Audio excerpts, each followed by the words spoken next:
See on meil jagunenud kahte leeri. On neid, kelle arvates pronkssõduri piirkonnas Eesti kaitseväe mundri keelamine oli õige ja on neid, kelle arvates oli see vale.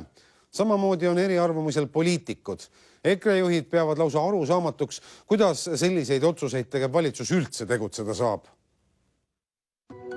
Staabi- ja sidepataljoni ülema Priita Verkini pühapäevane käsk linnaloalt naastes sõduritel mitte kanda kaitseväe vormi on tekitanud tormi. Kaitseväe eesmärk oli vältida, et keegi saaks vormis mehi kasutada provokatsioonina. Nimelt samal ajal samas piirkonnas kogunesid paljud peamised venekeelsed inimesed mälestama Punaarmee võitu Natsi-Saksamaa üle.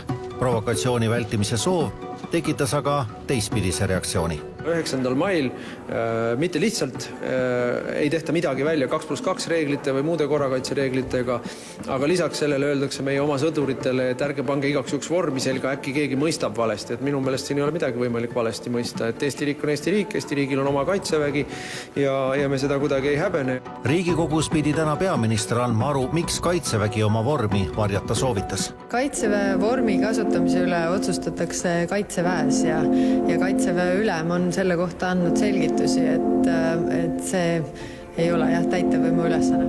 EKRE-t see ei veena. Siis me saadame küll väga selge sõnumi välja, et me salgame maha omaenda ajaloo, me salgame maha omaenda õiguse üldse olla kuidagi ja me häbeneme omaenda kaitseväge, et see ei ole kelle huvides või kuidas niisugune valitsus üldse tegutseda saab, ei mahu mulle pähe.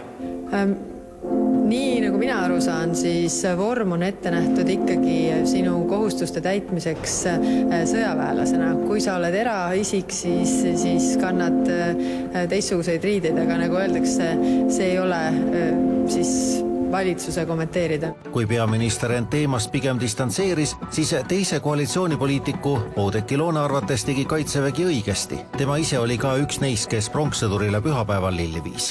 Kõik on rahumeelne, kõik on vastavalt, võib-olla on isegi tore, sa oled koos inimestega, kellega sa mõtled sarnaselt, kõik muud niisugused asjad.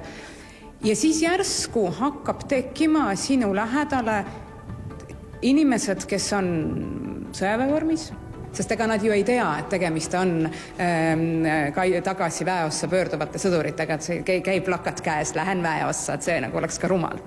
Ja siis sa vaatad, küsid, et oota, et aga miks nad siia on, kindlasti on keegi saatnud.